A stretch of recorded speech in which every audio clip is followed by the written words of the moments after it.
Et tu regarderas bien donc ici. Là.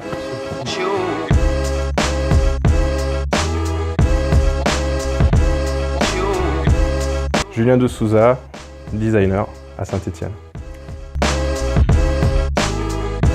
Pour commencer, je suis diplômé de l'ESSADS à Saint-Étienne depuis 2007 environ et j'ai monté mon agence en 2009, début 2010. Moi, j'interviens beaucoup sur le design d'espace, sur le mobilier à l'édition et également sur des phases de programmation, espace public, espace urbain. On va dire moitié-moitié, à moitié qui concerne du marché public, donc Saint-Étienne Métropole, ville de Saint-Étienne, Lyon, la région, Paris, etc. Et d'autres marchés qui sont plutôt dans le cadre privé, type EOVI, type des lycées privés pour des aménagements intérieurs d'écoles, etc.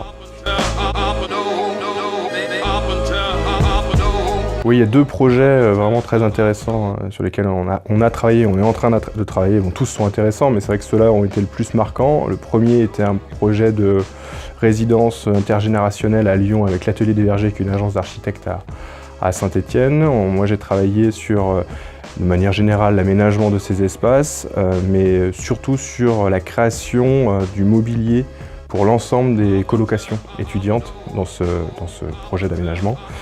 Donc on est parti sur l'idée d'éléments, de connecteurs qui s'assemblent les uns avec les autres pour construire une gamme de mobilier spécifique. Et le dernier projet qui est en cours actuellement, c'est sur autre sujet, sur du logement collectif en EHPAD pour une résidence senior qui s'appelle la Cité des Aînés pour le groupe EOVI, où pareil, on travaille sur l'ensemble d'une gamme de mobilier qui est fabriquée actuellement par Ligne Roselle.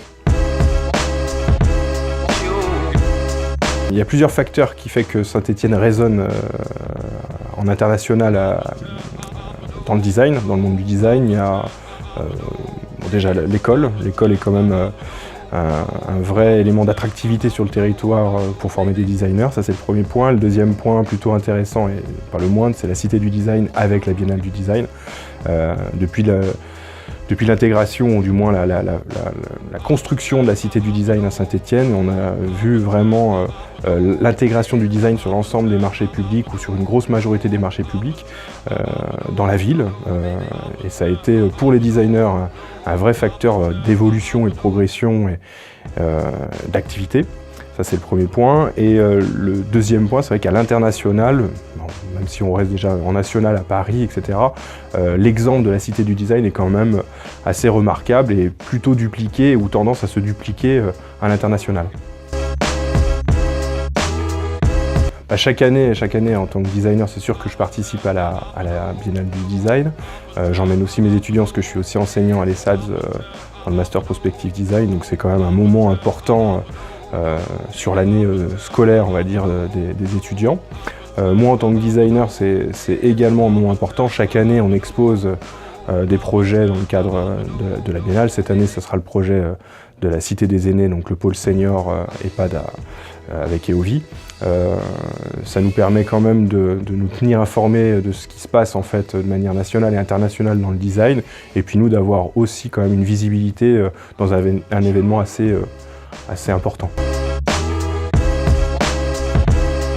Il y a trois manières en fait de voir ce qu'on est en train de faire actuellement, ou de voir un peu les projets qu'on mène dans l'agence. Il y a bien sûr un site internet qui est en reconstruction, parce qu'on remet à jour actuellement le site internet, et on a tous les réseaux sociaux, Facebook, Instagram, etc. qui permettent de suivre notre activité au quotidien. Merci.